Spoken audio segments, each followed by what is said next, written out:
¿Qué tal, damas y caballeros? Muy buenas tardes. Esperando que todos y cada uno de ustedes esté muy bien el día de hoy. Les damos una gustosa bienvenida a este webinar, a este evento online que vamos a tener el día de hoy, el cual, créanme que será un tema muy interesante, un tema el cual seguramente no han visto en la mayoría de webinars, un tema el cual se basa totalmente en la realidad. Una realidad que muchas veces puede ser bastante complicada, bastante cruda incluso. Así que, sin mucho más que decir, me gustaría presentarles a Gabriel Cruz, presidente y bueno, administrador de la Asociación Mexicana de Investigadores Digitales de la Ciberseguridad en Internet.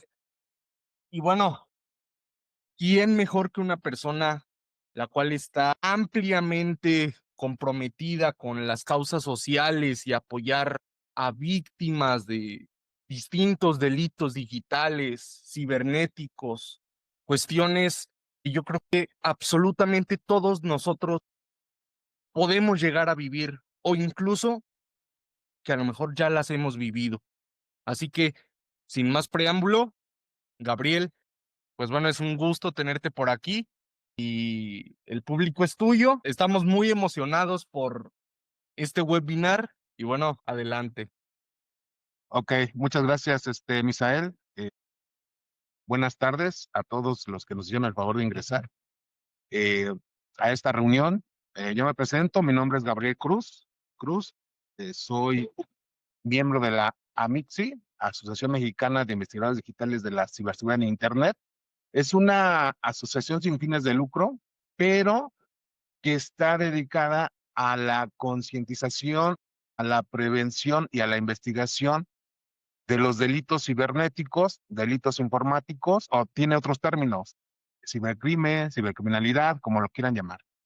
Esta asociación surge, somos nuevos, estamos todavía en pañales, tenemos aproximadamente 2 años, pero ¿por qué surge esta asociación? En nuestro país, lamentablemente, los delitos han ido al alza y las tecnologías son al medio, ¿no? Lamentablemente, este tema se está desbordando de las manos de nuestras autoridades, que sí es cierto, hay unidades de policía cibernética en cada estado, eh, no hay el personal o no hay esa inversión tecnológica para invertir.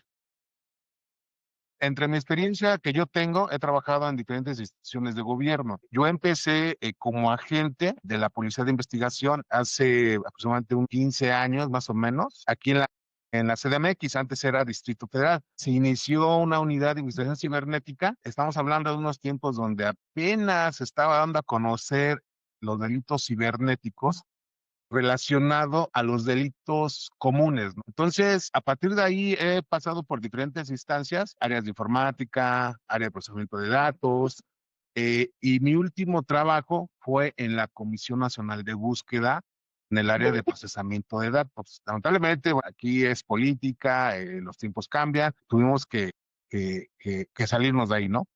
Pero a partir de todo este recorrido que yo he tenido desde 2008 hasta acá, eh, me doy cuenta de que los delitos cibernéticos han crecido exponencialmente, ¿no?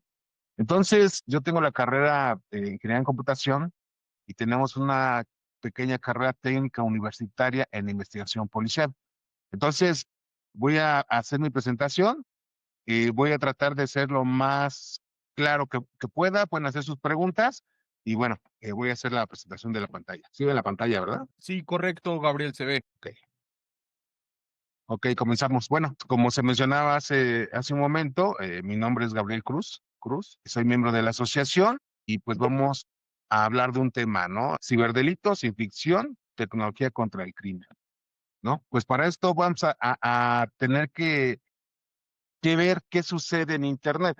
Y hay en podemos ser víctimas todos, sin querer, simplemente dando un clic, entrando a un enlace, entrando a una página web, entrando a un foro, ¿no? Hay delitos como lo que es pornografía infantil, como es la vulneración de cuentas de WhatsApp, por ejemplo, de Facebook, lo que son ahorita las aplicaciones montadeudas, ¿no? El robo de datos.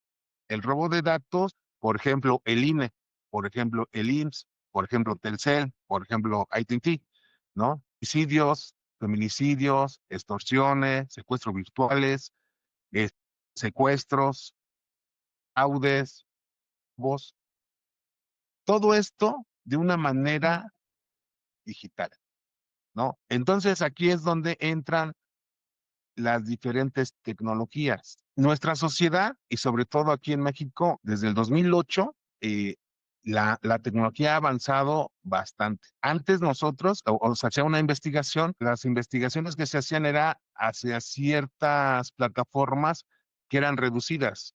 Por ejemplo, antes, pues por ejemplo, WhatsApp, Telegram, por ejemplo, redes sociales, como por ejemplo TikTok, no había.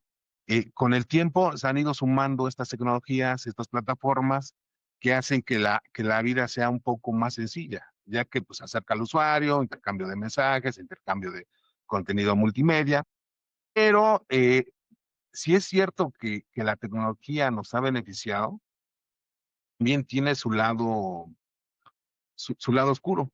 ¿Por qué? Porque hay personas que quieren sacar beneficio de la tecnología y de los usuarios. ¿Cuál es este beneficio? Primero, lo económico, ¿no? Lo que remunera. Y lo siguiente son los datos personales de una persona. ¿Por qué es importante desde el punto de la asociación que la sociedad esté informada? Porque no tenemos una cultura digital, es muy poca. Y en las escuelas, lo que a nosotros nos ha tocado, pues esta cultura digital es casi nula, ¿no? Sí nos dicen cómo conectarnos, por ejemplo, vía remota, cómo bajar una aplicación, cómo hacer un correo, pero no nos dicen las medidas de ciberseguridad. ¿Quién no en la actualidad pues ya tiene no tiene tiene una computadora, tiene un celular, por ejemplo, tiene un correo electrónico, tiene esta aplicación de mensajería instantánea que es WhatsApp, WhatsApp, no, por ejemplo, Telegram, que es otra, ¿no? Que esta aplicación de Telegram bueno, es ahí un nido, espacio digital para este tipo de delitos, ¿no? Desde la pornografía infantil, desde la piratería, desde la extorsión, ¿no? Desde los montalikes, ¿no? ¿A quién no le ha tocado que a lo mejor le ha llegado un mensajito? ¿Sabes qué? Pues si le das un like a un video, pues te vamos a dar 50 pesos, ¿no? Ya desde ahí ya tenemos ese problema digital porque la gente cae. ¿No? Pues ahora sí, lo fácil que es ese tipo de tareas, pues cuál es cómo ganan, pues nuestros datos personales, ¿no? Ya que nuestros datos pueden sufrir algún daño, pueden estar expuestos en la red, o sobre todo que seamos víctimas de delitos como la supresión de identidad, ¿no? En la actualidad, existen una gran variedad de delitos cibernéticos o delitos informáticos. Pero lamentablemente nosotros no tenemos, más bien el país no tiene una jurisdicción o una legislación informática, porque estos delitos cibernéticos van avanzando muy rápido. Entonces, en lo que se tipifica o se hace ese tipo penal para cierto delito, esto ya avanzó. Entonces, pues antes nada más era, por ejemplo, el robo, ¿no? El robo de datos, ahorita ya está el fraude, con técnicas, por ejemplo, el phishing, por ejemplo, el robo de vehículos a través de las redes sociales, en donde citan a la posible víctima por medio de Facebook, ¿no? Lo citan físicamente en algún lugar a esta persona y le roban el dinero, inclusive, bueno, eh, se escucha un poco frío hasta la vida, ¿no? Pero ahí es donde el usuario no toma estas medidas de precaución, medidas digitales, porque también el usuario se deja llevar por este tipo de anuncios, ¿no? Ah, bueno, si sabemos que a lo mejor un artículo como un vehículo cuesta 100,000 pesos y nos ofrecen el 50,000 pesos, pues bueno, ahí entraría yo creo el sentido común que muchas veces no tenemos o el usuario no lo tiene, ¿no? Bueno, y también aparte de que la procuración de justicia es lenta, ¿no? Porque si alguien es víctima de un delito informático, un delito cibernético, se va a denunciar, al menos en la CDMX, en las diferentes coordinaciones de las alcaldías para denunciar ante el Ministerio Público que uno ha sido víctima, pues bueno, ahí entra la burocracia, ¿no? Porque pues el MP no está capacitado, hay poco personal, no se le da ese seguimiento, los propios policías hacen que no denunciemos, ¿no? ¿Para qué? Pues para que las cifras o las estadísticas no se vayan o no se reflejen a cifras altas, ¿no? Que se le llama o lo que es maquillaje de cifras, ¿no?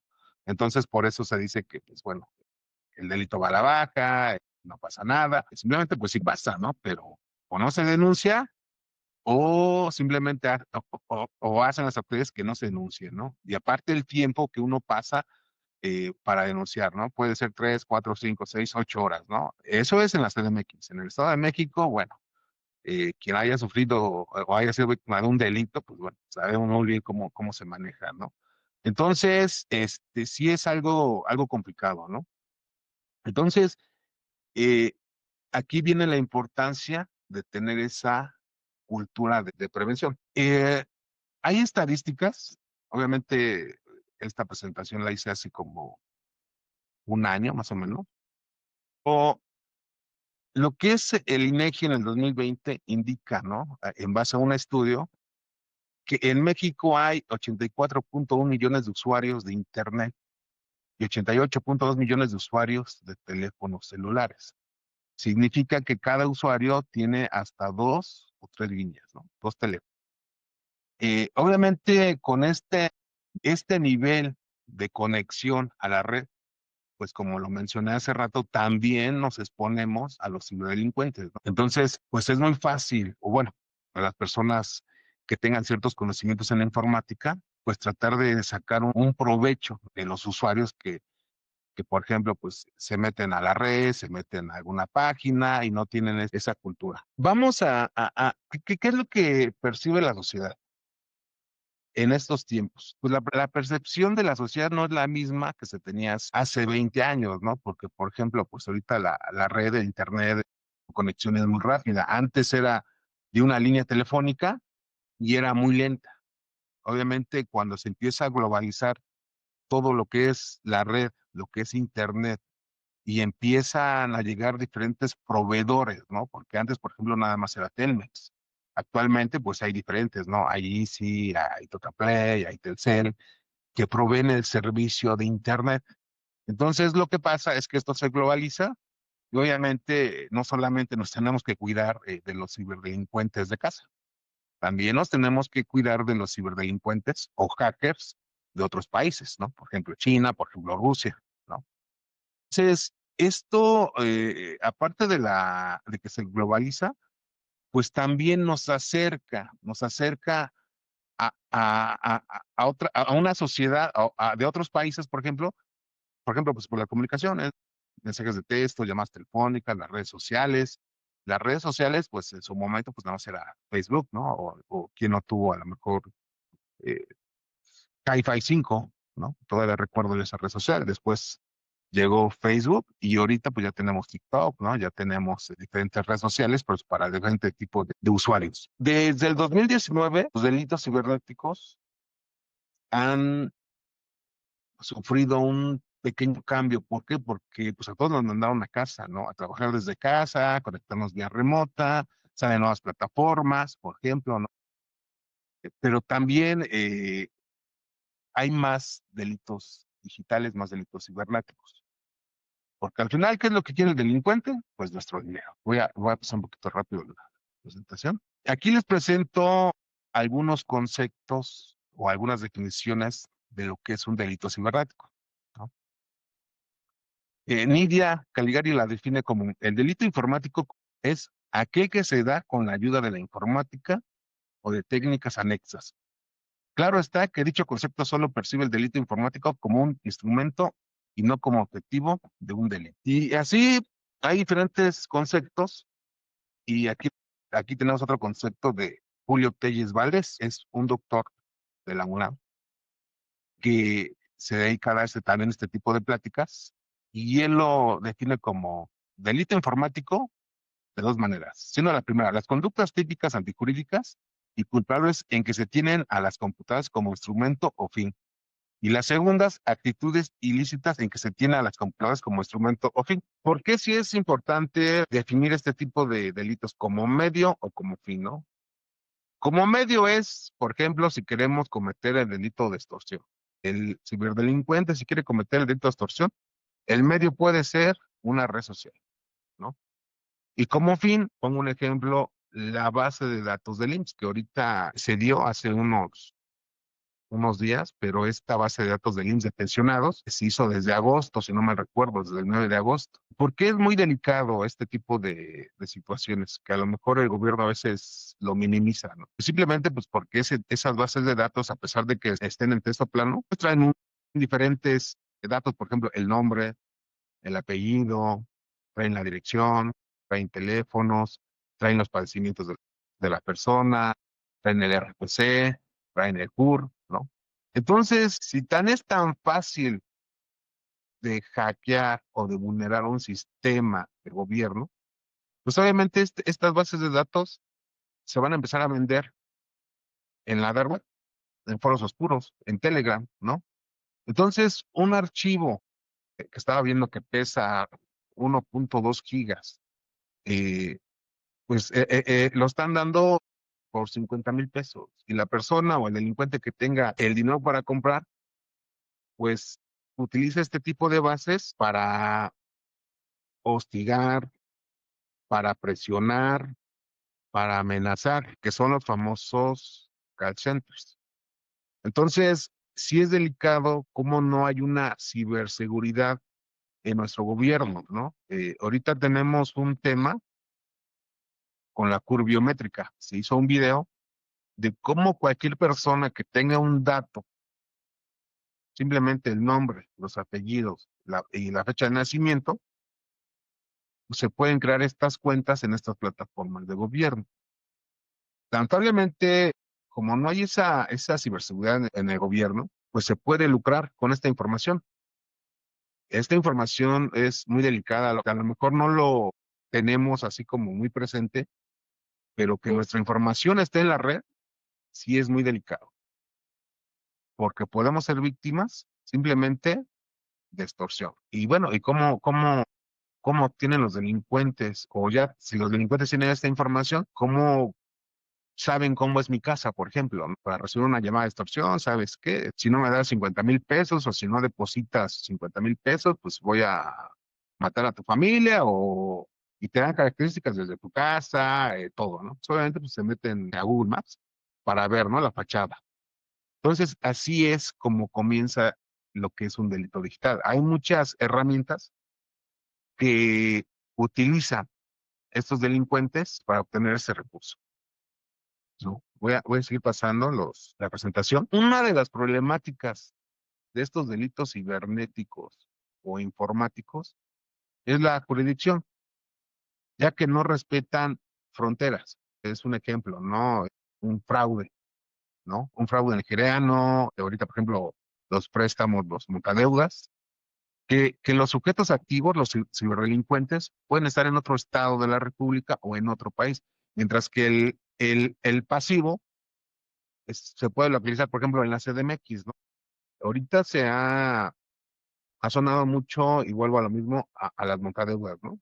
Que es un problema social, que cómo es posible que surjan estas aplicaciones y no tengan una regulación y sobre todo que no haya una investigación por parte de las autoridades y también la prevención, ¿no? Los hábitos preventivos digitales del usuario, ¿no? Entonces, el problema es de que, por ejemplo, el usuario ve una aplicación, les ofrecen 5,000, 10,000, 15,000 pesos con mínimos requisitos, se le deposita, pero lo que el usuario no ve es que lo que él está vendiendo también es su información, desde un nombre, porque obviamente pues les piden su INE, ya tenemos, ya los delincuentes tienen el nombre, ya tienen una dirección, ya tienen el número telefónico, pero para instalar estas aplicaciones en un dispositivo, estas aplicaciones piden permisos.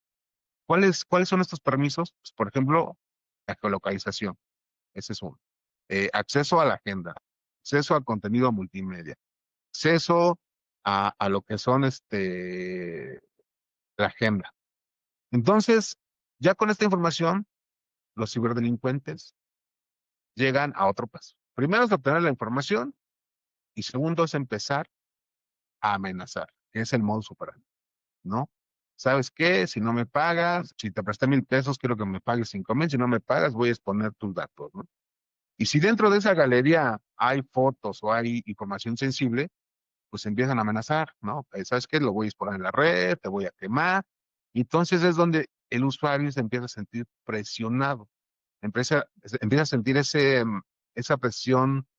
eh, yo siempre lo he dicho, tan difícil que no sabe hacia dónde acudir, dónde orientarse. Entonces ha habido casos de que, pues, intentos de suicidios por esta presión de estas personas, ¿no? Que lo que antes era el gota a gota, pues ahora están en estas aplicaciones montadeudas, ¿no?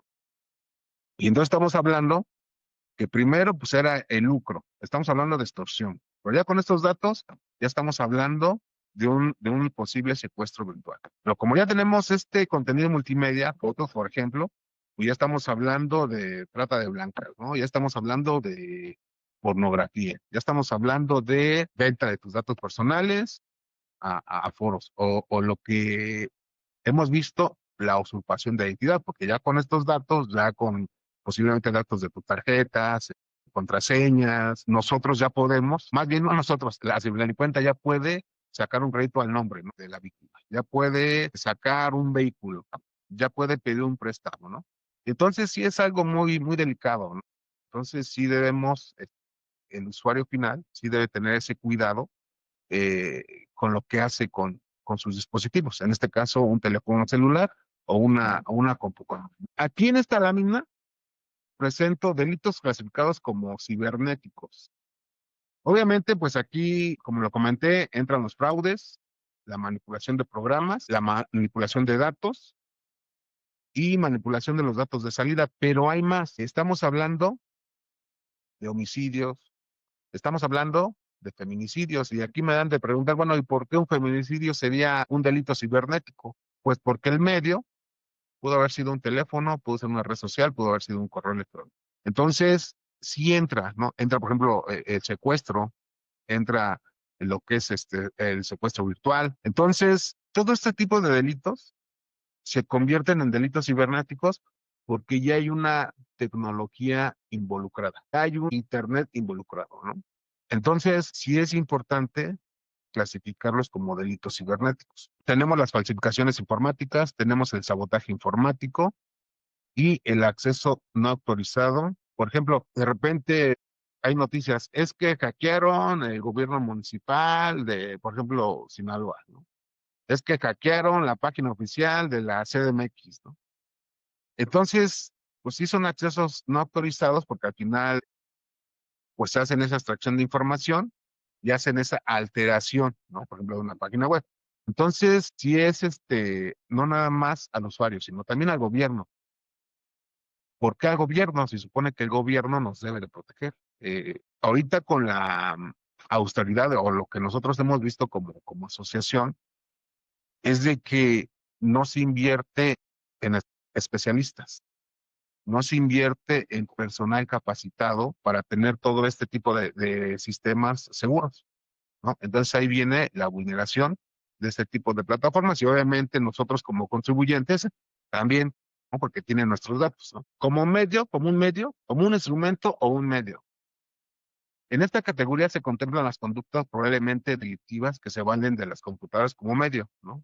Bueno, vamos a mencionar algunos: exhibición, publicación, difusión, intercambio y comercialización de pornografía infantil. Aquí sí es muy importante y ese delito es muy delicado porque se da simplemente con el almacenamiento de una imagen. Aunque la persona no sea activa o se lo hayan pasado, por ejemplo, por Telegram, por correo, por un mensaje, simplemente por tener este tipo de material en un dispositivo como un teléfono, puede caer en lo que es un delito, ¿no? En el artículo, si no mal recuerdo, 187 del Código Penal de la CDMX, ¿no? Sí es muy delicado cuando en tu usuario se pasan esos archivos, ¿no? Extorsiones y fraudes electrónicos y amenazas. Bueno, ya lo habíamos hablado. las famosas montadeudas, pero también vienen las extorsión vía telefónica, en donde nos amenazan con hacernos daños a nuestra familia, a nuestro patrimonio y sobre todo a los negocios, ¿no? Si no se deposita cierta cantidad, ¿no? Pero muchas veces estas extorsiones o estos fraudes vienen de un centro penitenciario, de un reclusorio, ¿no? Pero ¿cómo ellos obtienen estas bases de datos? Ya lo he mencionado, por la venta, ¿no? Por ahí alguien filtra a la base de datos y la vende, los delincuentes la obtienen y es el modo de que ellos obtengan esta economía, este dinero. Negociación, falsificación de documentos vía computarizada.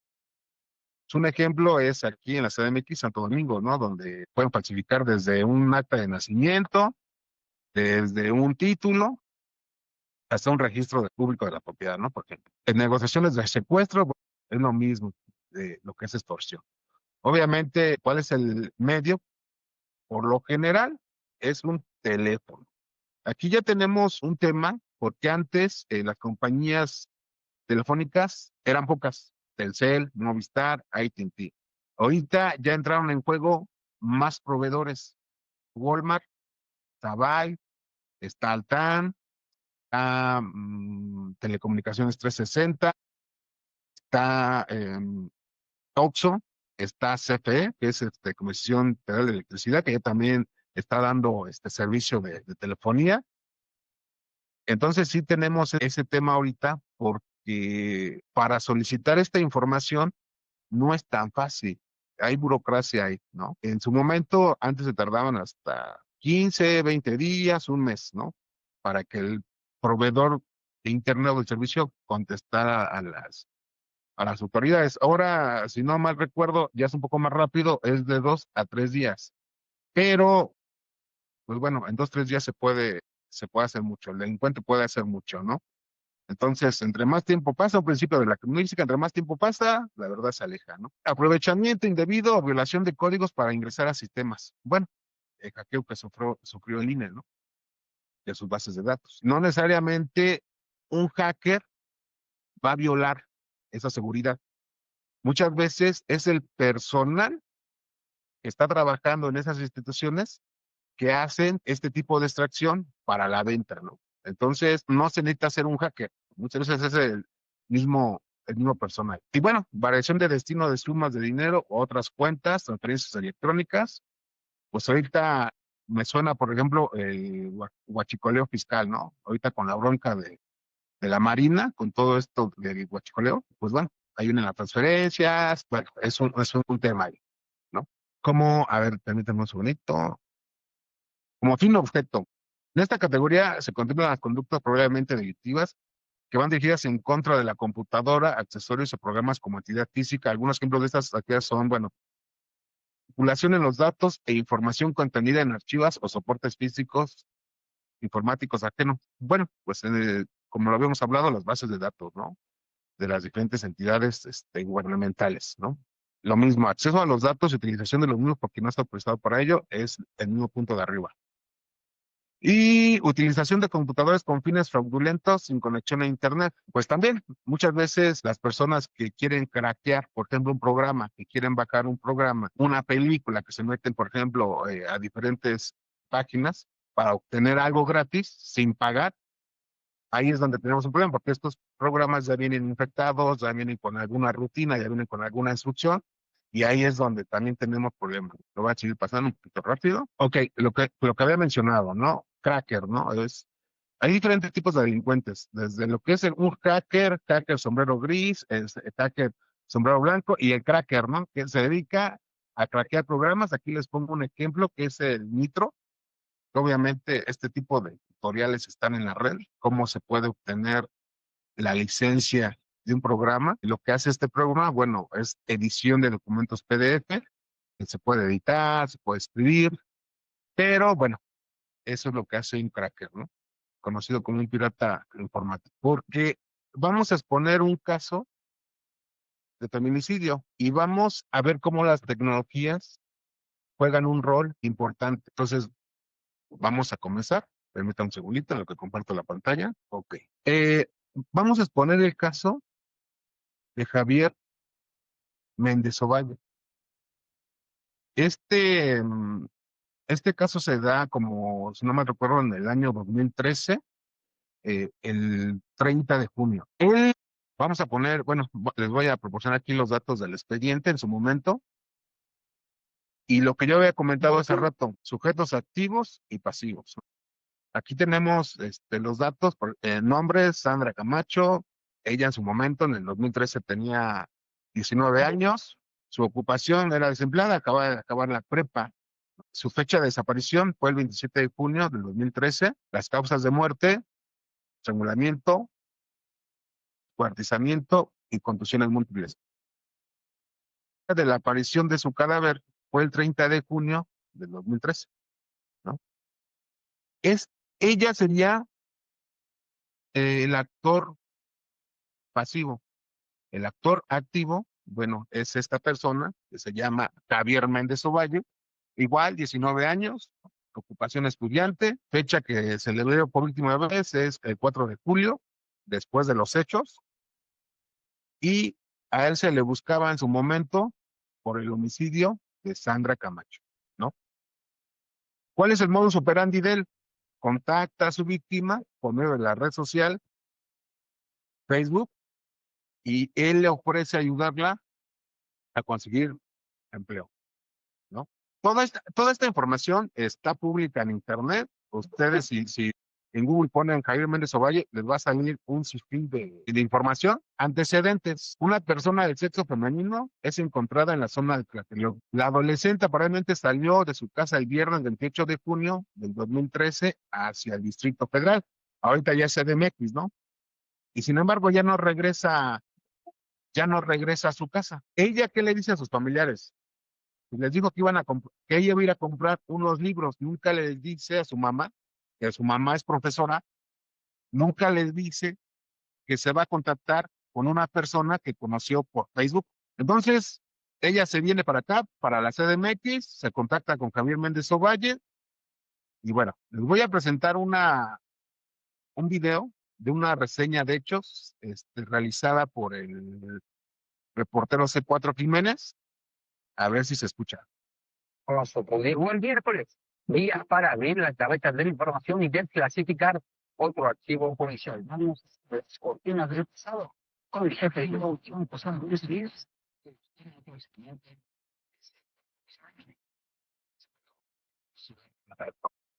Ríos, muy buena tarde. Un golpe al ego y ser llamado NEP por un motivo suficiente para que Javier Méndez Ovalle se convirtiera en feminicida.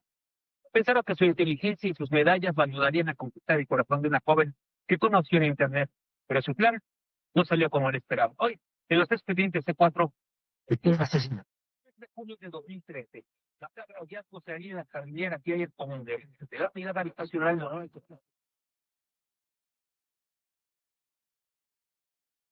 mujer, identificada como Sandra, de 17 años.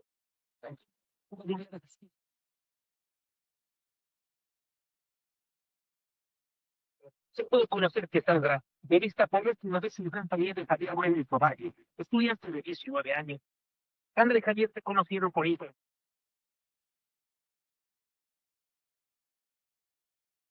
Fueron al cine y después al departamento de Javier, Tlatelolco.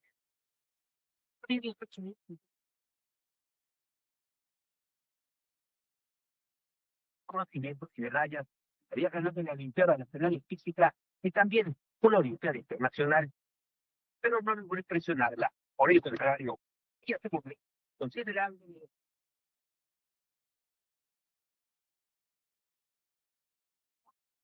que fue algo que burla. Sacó su plan de patalaje o matando a por el estudio y la atención. En este caso, el coeficiente se convirtió en feminicida.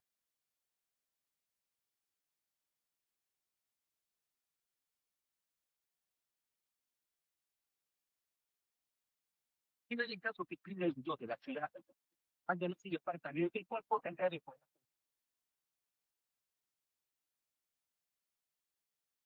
Ha sido asesinado en ese lugar. Que dice también una orden de aprehensión en su contra.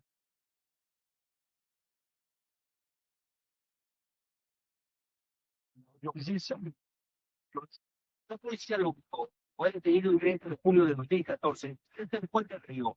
Ha agarrado a la ciudad de México para los delitos de homicidio culposo agravado. Declaraciones. Señaló que Sandra se le eso lo enojó. Político que la asesinara.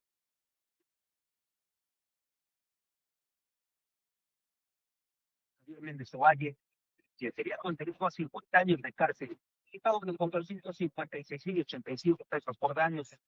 Bien, llamado el asesino lleva 8 años en prisión. Ahora, nada ni nadie. El campo de las matemáticas y ya convertirse en asesino. Ok, pues bueno, este caso es muy importante y muy delicado porque la investigación que lleva en ese entonces la Procuraduría General de Justicia del Distrito Federal es a través de las tecnologías, porque el medio fue Facebook, fueron redes sociales. Pero obviamente hay más tecnologías involucradas en este caso.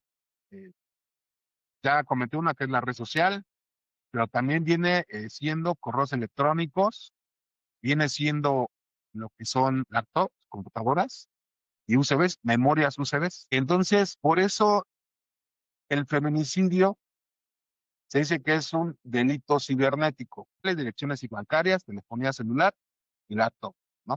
Y es aquí donde las tecnologías ayudan a resolver este tipo de delitos, ayudan a detener a una persona que es culpable, ¿no?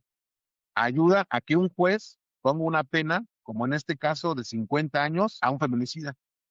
Pero atrás de todo esto, pues obviamente hay una investigación de campo, una investigación de escritorio, una investigación tecnológica. Y aquí interviene algo que nosotros llamamos cómputo forense, porque obviamente toda esta evidencia digital se tiene que analizar con sus protocolos, ¿no? Entonces, qué es el cómputo forense? ¿Qué es la informática forense? Pues es la aplicación de técnicas científicas y analíticas tecnológicas. Y consta de 5 pasos: la identificación, la preservación, el análisis, la presentación y la documentación, ¿no? Entonces, estas técnicas se aplican a lo que se les llama dictámenes, dictámenes en informática forense, que hay peritos, ¿no? Hay peritos que realizan este tipo de dictámenes, ya sea en telefonía celular, ya sea en informática, ya sea en redes, ya sea en videoforense, ¿no? ¿Qué es lo que se aplicó en esta investigación de este feminicidio? ¿Cómo se inicia esta investigación? Y es donde los usuarios sí debemos estar muy conscientes, porque ahorita, bueno, hay un robo digital, hay un fraude digital, y el usuario piensa que en las redes es donde se tiene que denunciar. Y obviamente no. La denuncia es ante el Ministerio Público para que se inicie una investigación, ¿no?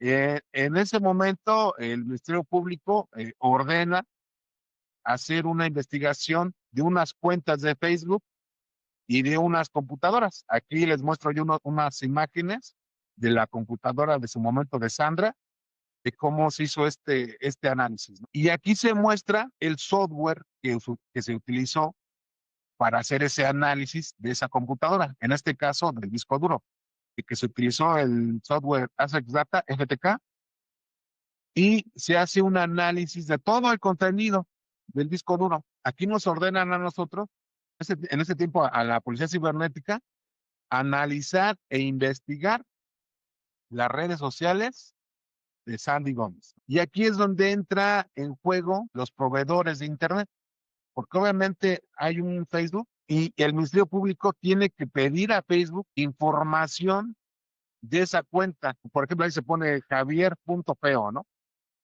¿Y cuál es la información que nos da Facebook? Nos da, por ejemplo, los correos electrónicos que están vinculados a esa cuenta, nos da el nombre, nos da el apellido, nos da un teléfono, en este caso más de un teléfono, nos dan las direcciones IPs, ¿no? Aquí les muestro en un documento PDF esta información. Y aquí nos da, cuando una autoridad pide información a Facebook, ¿qué es lo que da Facebook a la autoridad?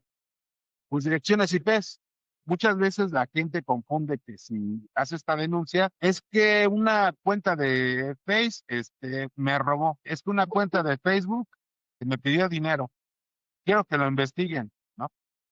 Facebook no da información del contenido de la red, pero da datos técnicos, como cuáles, como una dirección IP. Una dirección IP es una etiqueta numérica que identifica a un dispositivo cuando se conecta a Internet. En este caso, lo que hace Facebook da todas estas IPs, ¿no? Estas, son muchas. Aquí el juego del analista o del policía de investigación o del perito es empezar a analizar todo esto, ¿no? Porque, pues bueno, aquí vemos puros números, pero estos números nos dicen mucho. Por ejemplo, nos pueden decir desde el proveedor de Internet, que puede ser Telmex, y una vez que nosotros identificamos a ese proveedor, las autoridades tienen que pedir información a ese proveedor de esta IP. ¿Y qué es lo que dice Telmex, por ejemplo? Bueno, esta IP le pertenece a Gabriel Cruz Cruz, él es el que contrató el servicio y su dirección es el Estado de México, ¿no? Esa es una forma de investigar que en su momento fue lo que se hizo con estas cuentas de Javier Méndez Ovalle, ¿no? Pero hay un tema aquí, la burocracia, en lo que la Procuraduría o Fiscalía llega a solicitar esa información, pues bueno, pasan unos días en lo que se da esa contestación.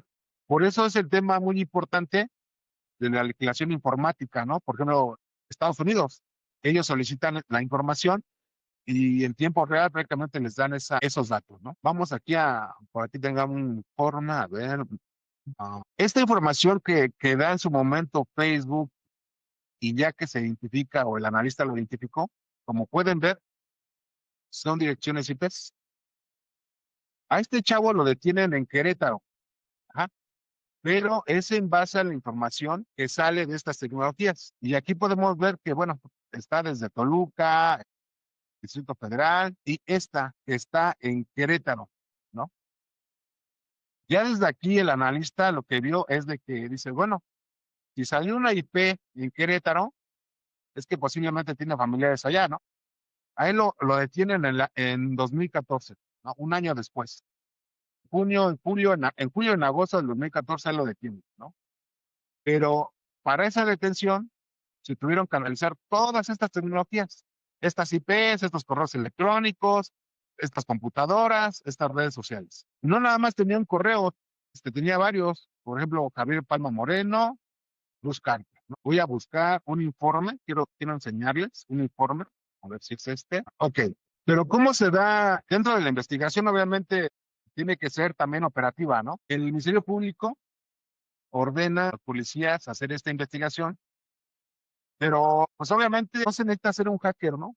Muchas veces se necesita la confianza, porque este face que estamos viendo, pues es de Sandra. Obviamente aquí se identifica como Sandy Gómez. Sí, permítanme un segundo, estoy buscando unos mensajes, porque lo que hace el analista es que analiza esta red social y empieza a analizar todas las redes sociales que Sandra tuvo con otras personas, con otros usuarios. Ok, aquí en la página 52. Y aquí vemos desde el 25 de junio, obviamente desde tiempo atrás, ella ya tenía contacto, Sandy ya tenía contacto con Javier Méndez. ¿Cómo se da, pues, con estas laptops? ¿Cómo se da con estas UCBs? ¿Cómo se da con estas tecnologías? Porque dentro de este chat, si podemos observar, hay un número telefónico que Javier Méndez le da a Sandy. Y él le dice, oye, pues márcame, ¿no? Con este teléfono, lo que hizo el analista o el policía fue sacar de qué compañía pertenece. Entonces, sí es importante estos datos. De aquí se comienza todo. ¿Y cómo se da acceso a este Facebook? Pues obviamente Facebook no lo permite. Pues en una entrevista, ¿no? La mamá, si no mal recuerdo, era maestra. El policía hace esa entrevista y pues la mamá dice, no, pues yo no sé la contraseña de mi hija, ¿no? De sus redes sociales. Pero ella tiene una hermana chiquita, bueno, ahorita ya creo que ya está más grande, y la hermanita se sabía la contraseña de su hermana mayor.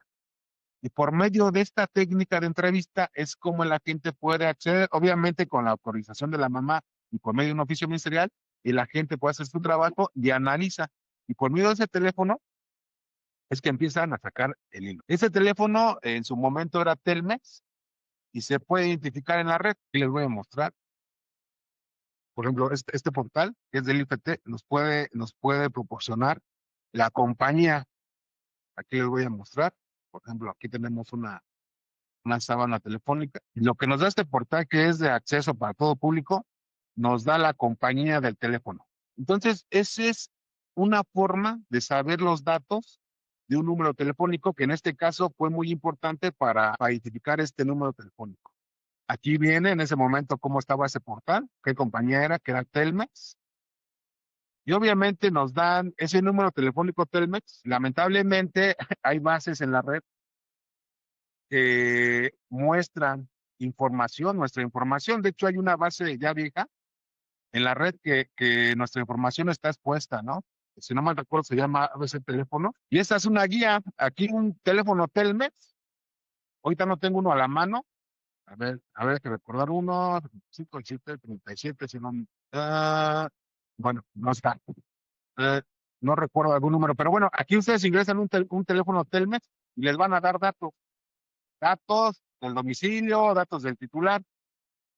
Son fuentes abiertas que están en la red que nos permiten identificar ciertos datos como un teléfono telefónico, ¿no? Como un número telefónico, ¿no? Entonces, este es como empieza esta investigación, ¿no? Al final, ¿qué pasa con esta persona? En base a los análisis de las tecnologías, se logra la detención de Javier Méndez Ovalle, ¿no? Este caso es muy lamentable o muy triste porque él era un estudiante destacado, era de Politécnico. Él tenía buenas calificaciones, había otros países a concursar en físico matemático. El problema fue de que él no aguanta la presión o no aguanta se van o vienen a la CDMX, posteriormente se van al departamento de Tlatelolco, tienen relaciones sexuales, él le dice que es un genio, ella se empieza a burlar y él no aguanta este tipo de burla, ¿no? Lo que hace ella, más bien lo que hace él, la golpea, ella cae, este chavo se espanta, pero se levanta Sandra y empieza a gritar. Entonces es donde empieza a cometer este acto, ¿no? Este delito de homicidio. Pero para llegar a todo esto fue por parte del Ministerio Público, por parte de las instituciones, ¿no? Proveedores de Internet, por parte de los policías, por parte de peritos. Fue un trabajo enorme, fue un trabajo profesional, que no siempre el gobierno capacita a sus auxiliares en este tipo de delitos, ¿no? Porque obviamente muchas veces el personal, el policía, el perito tiene que invertir en su capacitación, en su formación, ¿no? Pero una vez que se analiza todo esto, a esta persona la agarran en Querétaro. ¿Y cómo lo agarran? Bueno, aparte de que hubo un análisis de su teléfono celular, fue por una llamada anónima que en su momento hacen ahí en la Fiscalía de Homicidios, y lo que hacen los compañeros, pues se van a Querétaro y a buscarlo, restaurante por restaurante, restaurante por restaurante. ¿Por qué? Porque ya les habían dicho que él trabajaba de mesero. Y esta es la forma que lo identifican y lo detienen y lo traen para acá, para la CDMX, ¿no? Pero pues sí hay un tema ahí, porque un año después se hizo esta detención cuando en su momento se pudo haber hecho los primeros días, ¿no? ¿Qué pasó ahí? Que cuando se hace el cateo de este departamento, llega la mamá y a la mamá le informan cuál era la causa del cateo. Pero como la mamá no era investigada, a la mamá la dejan ir. Yo creo que el error que cometió en ese momento Policía de Investigación o el MP en su momento es que no hubo un seguimiento a la mamá. Obviamente llega la mamá, le informa al papá, le informa a este Javier que lo estaban buscando y el chavo se da la fuga, ¿no? 14, 7, 10, no, 12, 13 años. Entonces, es sí es importante el rol de las tecnologías que juegan en este tipo de delitos, pero siempre y cuando haya ese análisis, haya ese personal, sobre todo capacitado, para que se haga esa investigación, ¿no? Y bueno, pues al final de esta presentación, pues yo quiero presentar, por ejemplo, Al menos en la CDMX hay una línea de ayuda, SOS, mujeres, asterisco 765. Sí es delicado porque la violencia contra la mujer ha aumentado bastante, ¿no? Simplemente aquí hay unos datos. La alerta por violencia contra mujeres revela que los feminicidios en la Ciudad de México disminuyeron el 23% en el primer semestre de 2022. Pero como yo les había dicho, estas pues se van maquillando, ¿no? Las clasifican como otro tipo de delitos, ¿no? Pero esta línea sí es muy importante. Aquí les muestro un video de este protocolo, a ver si se Con escucha. el protocolo asterisco 765 se han atendido más de 182,000 llamadas de mujeres en situación de violencia. Se les brinda atención personalizada y permanecemos con ellas en la línea hasta que lleguen los servicios de apoyo. Cuando ella refiere qué es lo que pasó, qué tipo de violencia recibió, bueno, podemos solicitar servicios de emergencia como la unidad médica en caso de que existan lesiones en la víctima, y en caso de que no sea así, se le brinda la información necesaria para poder realizar una denuncia. Acompañamos a las mujeres a realizar un procedimiento jurídico en situación de violencia. Para mí, el ayudar a muchas mujeres tiene que ver con poder contribuir a su cambio en su historia de vida. Gobierno de la Ciudad de México, capital de la transformación. Eh, pues es importante, ¿no? Nosotros desde parte de la asociación tratamos de dar esa información de prevención, de dónde acudir, a dónde llamar, cómo guiarlos, ¿no? Pero sí es un poquito difícil porque obviamente CDMX es una cosa, Estado de México es otra cosa, los estados son otra cosa, los protocolos son muy diferentes, ¿no? Pero a partir de nuestra trinchera, pues sí tratamos de asesorar, de prevenir, de realizar contenido. ¿Para qué? Pues para que sean menos las víctimas de los delitos cibernéticos y las personas delincuentes, pues bueno, tengan este tipo de pena y estén en un reclusorio. No sé si tengan alguna duda, alguna pregunta. Por ahí sí hay algunas preguntas, Gabriel, y me gustaría leértelas y también, por supuesto, invitar a los demás que estén actualmente conectados a que hagan sus preguntas y que, bueno, aprovechen a tan valioso ponente y a una persona tan experimentada en este ámbito para realmente aclarar sus dudas, porque yo creo que este es un tema especialmente delicado y bueno, aunque tal vez hay muchas personas, tal vez de otras partes del mundo, de tanto de Centroamérica, Sudamérica, Europa. Yo creo que sería muy importante tener un panorama de lo que pasa actualmente en otros lados, especialmente lo que pasa en nuestro país, en México, y es bien importante resaltarlo. Así que, Gabriel, si gustas, te voy leyendo algunas de las preguntas. Tenemos a un anónimo y nos dice: profesor, cuando uno encuentra material ilegal, haciendo referencia a, bueno, CP, como dice, o pornografía infantil específicamente, moralmente quería denunciar, pero legalmente podemos hacerlo, ya que yo quiero ingresar de manera ilegal a un sistema. Imagínate, salgo de allí y se me quedó dando vueltas la cabeza. ¿Podemos denunciar? Sí, éticamente debemos denunciar cuando hay este tipo de material específico por infantil. Sí se debe denunciar ante las autoridades. ¿Para qué? Para que las autoridades hagan su investigación. Si no hay una denuncia, el MP no le puede dar parte a la policía cibernética y no puede haber esta investigación. En su momento, hace años, este tipo de material, por lo general era a Estados Unidos, pero ahí por el 2009, en México, este delito empieza a repuntar, pero ya con actores mexicanos. Un tema muy delicado porque hubo un caso donde un padre estuvo involucrado con menores de edad y dentro de su computadora, cuando las autoridades hacen su investigación, encuentran bebés. Entonces, sí es éticamente, moralmente, y creo que estamos obligados a denunciar cuando encontremos este tipo de material o seamos observadores de este tipo de delitos. Excelente. Bueno, tenemos por ahí otra pregunta que nos dice: ingeniero, ¿Piensan que las leyes actuales realmente protegen a las víctimas de ciberdelitos? Sí los protegen, pero una parte, ¿por qué? Porque los delitos cibernéticos van evolucionando.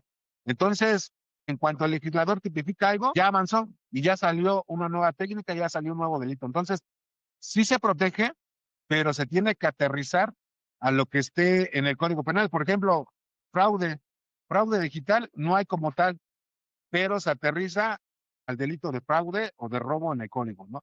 Sí lo protege, pero es lento, es lento. ¿Por qué? Porque muchas veces el personal no está capacitado o simplemente el trabajo se desborda. Excelente, muy bien. Nos pregunta también Rubén Darío Bizaguirre.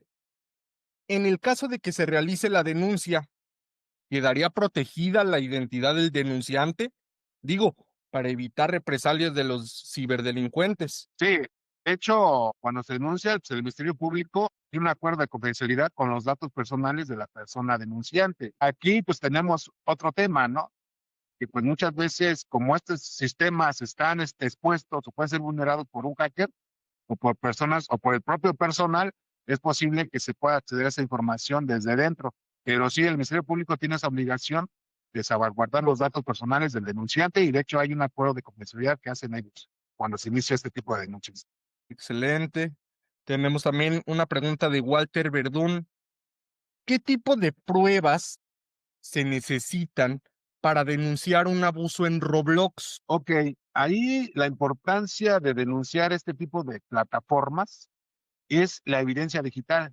Necesitamos primero, pues, saber la cuenta, necesitas saber hacer las capturas de pantalla, tener los nombres de usuarios o todos los datos que se puedan proporcionar y ya cuando la víctima tenga que ir a denunciar al Ministerio Público, tiene que llevar todas estas pruebas digitales y obviamente no borrar nada, porque muchas veces lo que hace el usuario es borrar la información, dar de baja una cuenta, entonces ya no hay elementos pues, para que el Ministerio Público ordene una investigación. Entonces sí se debe de fijar digitalmente o tomar fotografías con el mismo celular, este tipo de pruebas y llevarlos impresas en alguna memoria USB cuando hagan su denuncia. Excelente, muy bien. Tenemos otra pregunta de Roberto Elorza, que nos dice, buenas tardes, gracias por este tipo de evento, es muy interesante y necesario. Mi pregunta es, ¿la información para el dictamen que se mostró o algún otro, la información de Facebook, sale de capturas de pantalla o hay alguna aplicación para que esa información sea aceptada como evidencia? Ok, pues hay un proceso, ¿no? Hay una metodología para hacer este tipo de dictámenes o también se les puede llamar opiniones técnicas, informes técnicos, dependiendo quién lo haga. Como privado, para mí sería un informe técnico y sí, puede ser, el método puede ser capturas de pantalla, puede ser fijación, un perito toma fotografías de la red, del monitor, ese puede ser, pues, Windows ofrece diferentes herramientas o por medio de fijación fotográfica, por medio de una cámara o por medio de un celular. Excelente, muy bien. Y creo que tenemos por ahí otra más que nos dice, ¿qué responsabilidad tienen las empresas de tecnología para protegernos frente a ataques digitales? Ok, la responsabilidad, obviamente, si no cumplen con la ley, hay un apercibimiento para ellos, pero como lo comenté desde un principio, no hay una legislación informática que los obligue a proporcionar estos datos. Por ejemplo, Twitter, bueno, ahora que sé, Facebook, por ejemplo, obviamente se les manda la petición por medio de un oficio ministerial y ellos contestan, puede a la semana. Entonces no hay algo que los obligue a responder inmediatamente, ¿no? De hecho, por ahí recuerdo que en su momento a X se les hizo una petición y ellos contestaban en ese momento, ¿sabes qué? Pues no hay nada que me obligue que yo te dé esta información. ¿Por qué? Porque yo me regulo con la legislación americana, con las leyes americanas, y no hay forma. Entonces, pues consecuencia legal, ¿no? Ahí sí, si el MP pide o el juez pide esta información, pues yo tengo entendido que las telefonías sí ya las dan, lo más rápido son 2, 3 días, ¿no? Pero por ejemplo, X me tardan un poco más, pero no hay una consecuencia o no hay un procedimiento económico o legal hasta esas empresas, porque al final estas empresas la mayoría son americanas. Excelente, muy bien. Tenemos un par más. Una que nos dice, ¿Qué hábito digital podríamos cambiar hoy para reducir esa vulnerabilidad que tenemos ante ciberdelincuentes? Ok, primero la prevención, ¿no? Tomar pues medidas tan sencillas como fortalecer las contraseñas, tener un antivirus actualizados, no dar clic a diferentes enlaces maliciosos que estén en la red, no buscar piratería, ¿no? Pero sobre todo, tener estos métodos de cuidado al nosotros consultar algo en la red. Entonces, son pequeñas medidas, pero estas medidas son importantes y básicas, ¿no? Por ejemplo, hay algo que se llama ingeniería social, ¿no? Y ahora está de moda en los hackeos de WhatsApp, ¿no? Que les roban las cuentas. Pues les llegan al enlace o les llegan a pedir un código y el usuario lo proporciona. Yo creo que también es un poco de sentido común, ¿no? Si algo se ve demasiado bueno, pues es algo que está mal, como lo que yo mencionaba de la venta de vehículos por medio de Marketplace, de Facebook, ¿no? Si un vehículo cuesta 100,000 y te lo están ofreciendo 50,000, yo creo que ya desde ahí la alerta de cada persona debe entrar, ¿no? O sea, ¿cómo es posible que un vehículo cueste menos y me están citando en cierto lugar?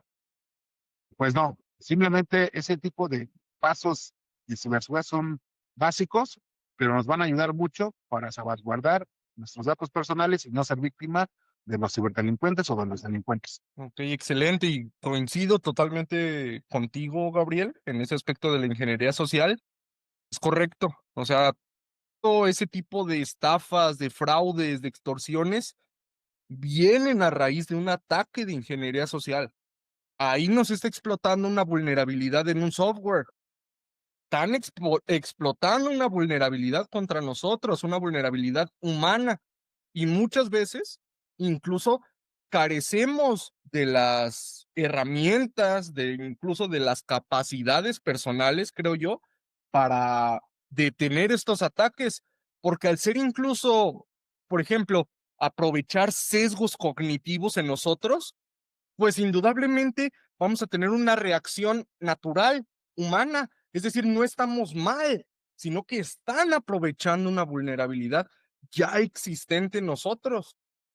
Así es. Y bueno, tenemos otro par de preguntas más y con esas finalizamos. Nos dice Nancy Salazar, ¿cuáles son las recomendaciones a seguir para las personas que son víctimas de apps montadeudas? Es decir, están las recomendaciones básicas en Internet, pero no sé si haya algo más allá de eso. He visto luego personas ofreciendo servicios de parar ese acoso de parte de ese tipo de aplicaciones. Ok, bueno, estas aplicaciones montadeudas, su origen es lo que es préstamos gota a gota, ¿no? Obviamente evolucionan a estas aplicaciones. Obviamente ahí es un factor social, porque hay en ciertos estados de la República que hay más víctimas que en otros, entonces ahí viene un factor social, ¿no? Pero yo creo que el usuario, la facilidad de obtener dinero, ¿no? Porque, ay, nada más bajo esta aplicación y me van a dar 1,000 pesos, 2,000 pesos, 5,000 pesos, sin tantos requisitos, ¿no? Ahí viene parte del usuario, ¿no? O sea, nada es gratis en esta vida. Y ahí viene la parte del ciberdelincuente. Una vez que uno baja esta aplicación, al usuario baja esta aplicación, se le da acceso a toda la información del teléfono. Ok, ¿cuáles serían las medidas una vez que ya se bajó, ya uno es víctima? Primero es la denuncia, es muy importante. En la denuncia, guardar la evidencia digital, los mensajes, porque mucha gente borra los mensajes, entonces ya no hay una prueba para que el Ministerio Público investigue. La otra es, ya una vez que se tiene toda esta prueba ya impresa o en alguna UCB, lo más recomendable, porque el acoso es tanto que luego la víctima ya no sabe qué hacer o se desespera o muchas veces llegan a pensar en el suicidio, ¿no? Entonces, yo lo que recomiendo es que una vez que ya se haya denunciado y se tenga esta información fijada digitalmente, se desinstale en la aplicación, se resetea el teléfono a lo que son sus inicios de fábrica y resguarde toda su información, fotos, videos, todo. Y si es posible, cambien de número telefónico. Y obviamente cualquier mensaje que les llegue, o llamar, no las contesten, no contesten el mensaje de WhatsApp, porque muchas veces la persona se engancha. Entonces serían esas tres partes, o sea, desinstalar, limpiar el teléfono, formatearlo, y si es posible, pues cambiar el número telefónico, aunque a veces muchos de nosotros el número telefónico lo tenemos daño, pero sí cambiar el número telefónico y la denuncia, ¿no? Estos cuatro serían los más importantes, sobre todo la denuncia, porque muchas veces quieren denunciar en Facebook, quieren denunciar en la red, es que soy víctima, es que quiero que hagan algo, ¿no? Pero pues obviamente nosotros como asociación, que si nos llegan estos mensajes, es que quiero denunciar, nosotros no somos una autoridad, nosotros orientamos a dónde pueden denunciar, de hecho les pasamos los datos de las, pero esa cultura de denunciar, pero sobre todo de no caer y usar nuestro sentido común, porque sí está la presión bien difícil, el modus operandi de estas personas es bien difícil y sí se puede llegar a tener ese contacto físico, los delincuentes que nos vayan a buscar a nuestras casas para hacer activa ese tipo de cuestiones, ¿no? Entonces sí, denunciar, desinstalar, formatear y en casos extremos cambiar el número telefónico, ¿no? De la línea. Esos serían los pasos a seguir. Totalmente de acuerdo. Y hay otra pregunta por ahí de Roberto Ain que nos dice, ¿por qué hay tantas omisiones a las alertas de vulnerabilidades en empresas e instituciones de gobierno, llegando al punto de que filtren sus datos o que hagan un secuestro de estos? Ok, vamos a publicarla, que nos está impuesto nuestro gobierno. Los gobiernos no quieren invertir en personal capacitado, ¿no? Y como cuando sale una administración, entra otra, pues a lo mejor las personas que están capacitadas o tienen ya el conocimiento de protección de ciertos sistemas, las corren para meter a personas nuevas que no tienen ese conocimiento. Entonces, obviamente, como el pago es poco y las personas que saben, las personas que tienen certificaciones, gente que esté capacitada, obviamente pues no va a trabajar y se va a ir a empresas privadas. Por eso la filtración de la información, tanto por un hacker como de personal, su propio personal, porque obviamente hacen una copia, muchas veces las bases de datos las tienen en Excel, hacen la copia, la sacan en un USB y ya lo que vemos, la venden, ¿no? Entonces es por eso que hay muchas vulnerabilidades.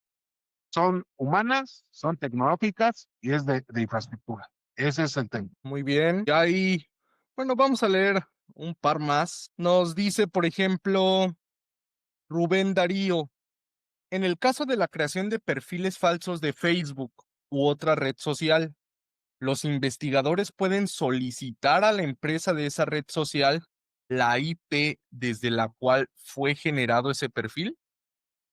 Sí se puede, sí lo pueden solicitar, pero recordemos que estas redes sociales solamente responden a las autoridades. En este caso, a lo que es un juez, que ya es ahorita un juez, por medio de la petición del Ministerio Público, y una vez que llega esta información, se lo da a las policías cibernéticas para que hagan este tipo de investigaciones. Un particular no puede. Bueno, aunque lo solicite, las redes sociales no dan ese tipo de.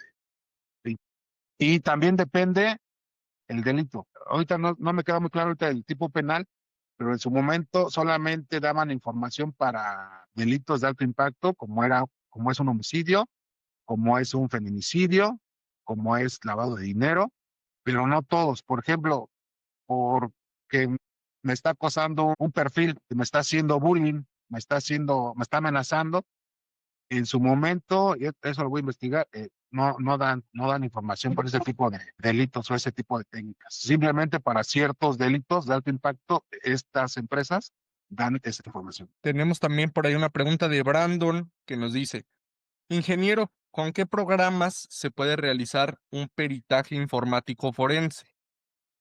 Ok, hay diferentes programas, ¿no? Por ejemplo, depende de lo que queramos, pero para el análisis de telefonía celular, lo que es el teléfono, está un programa que se llama Celebral, hay otro programa que se llama Oxygen, hay otro programa que se llama MobileEdit. Eso es para hacer el análisis forense de un teléfono. Para hacer, por ejemplo, la georreferencia de una sábana telefónica, yo les voy a mostrar aquí una sabanita, lo muestro rápida. Por ejemplo, esta es una sábana telefónica. Para hacer este análisis, obviamente se necesita, y lo hacen con un programa que yo manejo, que se llama I2, que lo que hace este programa procesa grandes cantidades de información. Entonces, así nos evitamos de procesar o de analizar en Excel, ¿no? Que costaría más. Y por parte, por ejemplo, esa es telefonía y por ejemplo de computadoras de un disco duro, hay un software que se llama FTK, pero también se puede hacer por Linux, el Kali, por ejemplo. Entonces, es un conjunto de herramientas para hacer un análisis forense.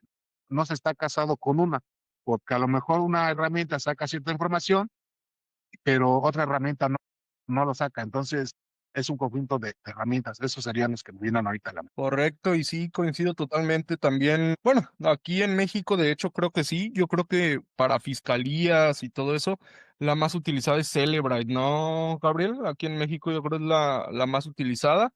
Por ahí, por ejemplo, nos dice Guillermo Quintana que no hay que olvidar que es de alto costo, y efectivamente es de bastante alto costo. Pero claro, yo creo que si se trata de una institución de gobierno cargada de realizar las investigaciones, se necesita este tipo de programa de licencia realmente de pago.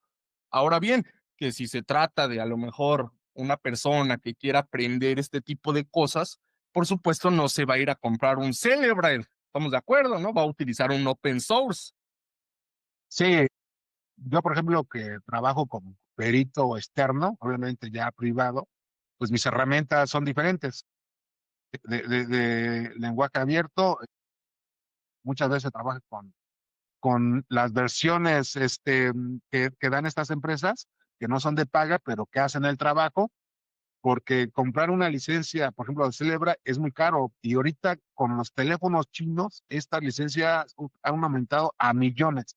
¿No? Entonces, sí, para un perito externo particular es muy difícil, pero hay otro tipo de herramientas. Por ejemplo, el móvil Edit, si no mal recuerdo, para un teléfono, creo que la licencia solamente se puede usar una vez, creo que son como 3,500 pesos, más o menos. Entonces le da accesos, analiza el teléfono y ya, para un dictamen pericial, y eso es lo que al final en un juicio es lo que nos van a atacar por ahí. A ver, usted utilizó software original o pirata, ¿no?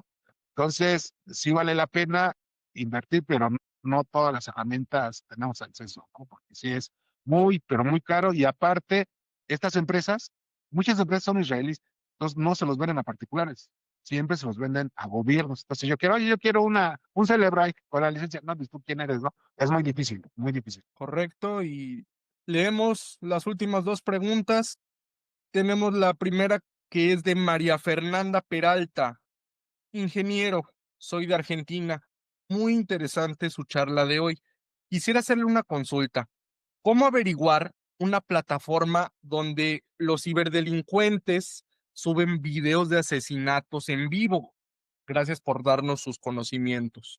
Bueno, este tipo de plataformas muchas veces están en la dark web, ¿no? Pero obviamente no sé cómo se maneje la Procuración de Justicia en su país, pero lo primero es denunciar. Ya los especialistas hacen este tipo de investigaciones, hacen este seguimiento de IPs.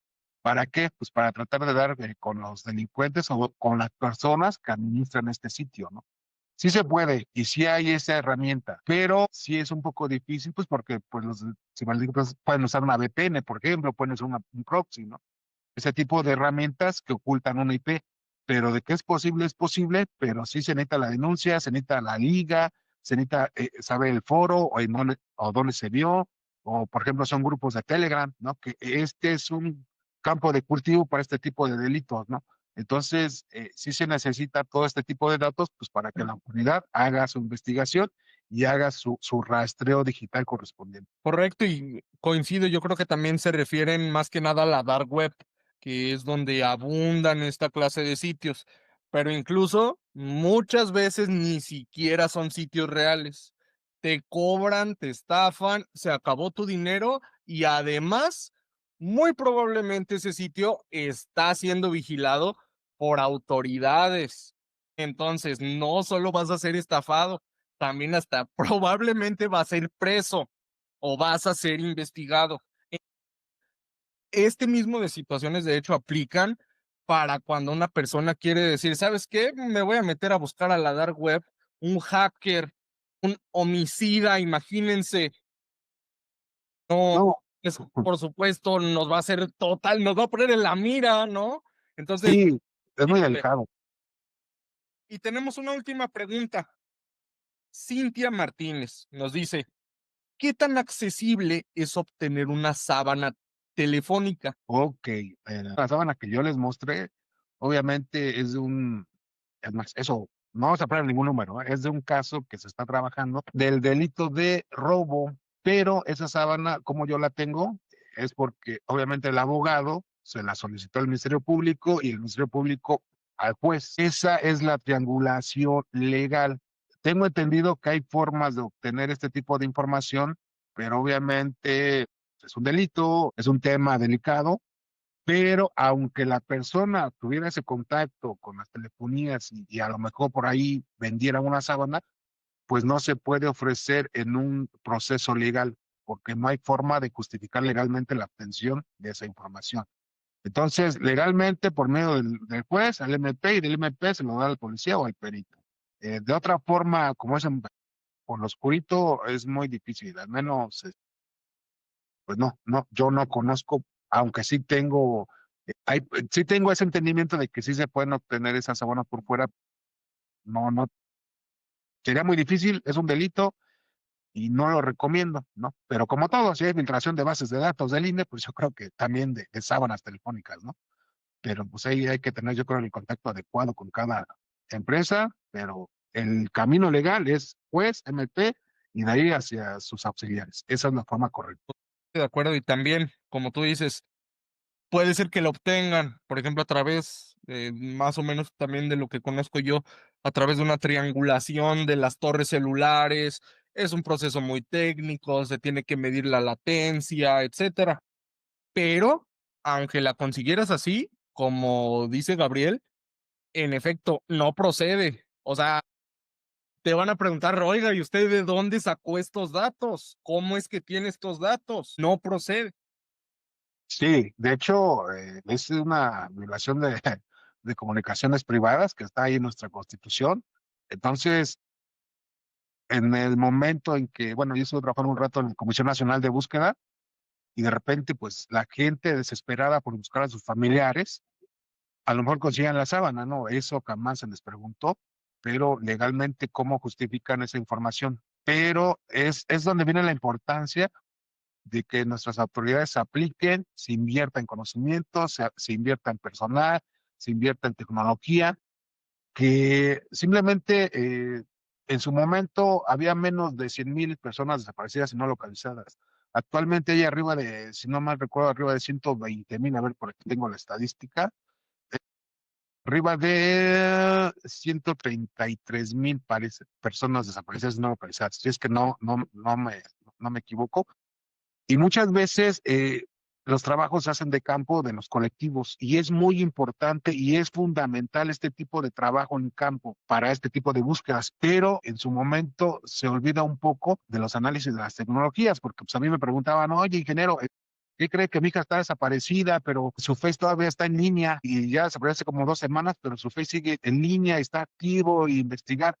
Como no hay esa capacitación o no hay esa tecnología o no hay esa inversión, pues se queda en búsqueda, pero no explotan pues un análisis de un celular, un análisis de una red social, un análisis forense quizás de un dispositivo. Ahorita no les mostré que, por ejemplo, una computadora, al usar este software forense, se pueden obtener muchos datos. ¿Cómo se obtiene el correo de Sandra o de Javier? Pues fue por medio de estos análisis que por medio de ceros y unos hexadecimal se van uniendo los caracteres y se formó el Facebook, ¿no? El nombre, el correo, ¿no? Entonces, como no se tiene este tipo de conocimientos, pues, híjoles, es muy lamentable, pero sí hay personas que tienen este conocimiento, pero obviamente no se van a arrojar a gobierno.